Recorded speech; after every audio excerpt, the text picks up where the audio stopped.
Hi மக்களே, எல்லாருக்கும் வணக்கம்.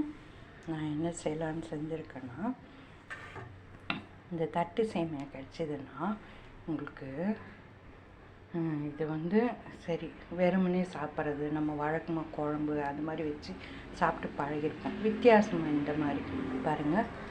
இதுக்கு என்னென்னா, முட்டை ஒரு 2 முட்டை, பெரிய வெங்காயம் பொடியாக நறுக்கிங்க, கொஞ்சம் மிளகாத்தூள், ஒரு பச்சை மிளகா, இதெல்லாம் எண்ணெயில் வதக்கி தனியாக இந்த மாதிரி எடுத்து வச்சுட்டு தவா வச்சுட்டு, அதுக்கப்புறம் நீங்கள் இது ஆம்லேட் இது ஊற்றிட்டு, அதுக்கப்புறம் இந்த சேமியா வச்சு நீங்கள் இந்த மாதிரி கட்லெட் மாதிரி செஞ்சு சாப்பிட்டு பாருங்கள். குழந்தைங்களுக்கும் கொடுங்க, வித்தியாசமாக இருக்குதுன்னு சாப்பிடுவாங்க. நார்மல் சேமியா சாப்பிட பிடிக்காதவங்க இந்த மாதிரி செஞ்சு கொடுத்தீங்கன்னா அவங்களும் விரும்பி சாப்பிடுவாங்க. ஓகே, இந்த சேமியா வச்சு என்ன செய்யறது அப்படின்னு ஒரு வித்தியாசமாக என்ன செய்யலான்றதை நான் செஞ்சுருக்கேன். ஓகே, சப்போர்ட் பண்ணுங்கள், சப்ஸ்கிரைப் பண்ணுங்கள், எது இருந்தாலும் கமெண்ட் செக்ஷனில் சொல்லுங்கள். ஓகே, பாய்.